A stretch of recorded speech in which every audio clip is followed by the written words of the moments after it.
ক্ল্যামাইডিয়াতে যদি একটা মহিলার ইনফেকশন হয়, তাহলে কিন্তু সেখান থেকে বিভিন্ন জটিলতা হতে পারে। সেটা নিয়ে আজকে একটু কথা বলব। প্রথমত তার পেলভিক ইনফ্ল্যামেটরি ডিজিজ হতে পারে। এতে তলপেটে ব্যথা করে এবং অনেক সময় এই ব্যথাটা বেশ কষ্টকর ব্যথা হয়ে দাঁড়ায়। তাহলে পেলভিক ইনফ্ল্যামেটরি ডিজিজ হয়। এছাড়া পেরিহেপাটাইটিস হয়, যেটাকে আমরা ফিটস হাগ কার্টিস সিনড্রোম বলি। এটা দেখা যায় ক্ল্যামাইডিয়াতে।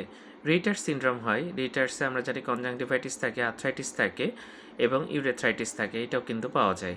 তাহলে ক্ল্যামাইডিয়া কিন্তু বেশ ডেঞ্জারাস সমস্যা তৈরি করতে পারে। পেলভিক ইনফ্ল্যামেটরি ডিজিজ করে, পেরিহেপাটাইটিস করতে পারে এবং তার সাথে যেটা বললাম রিটার সিনড্রোম করতে পারে। এছাড়া টিউবাল অবস্ট্রাকশন করতে পারে, টিউবে বিভিন্ন সমস্যা করতে পারে, ইনফার্টিলিটির মতো জটিল সমস্যা কিন্তু হতে পারে।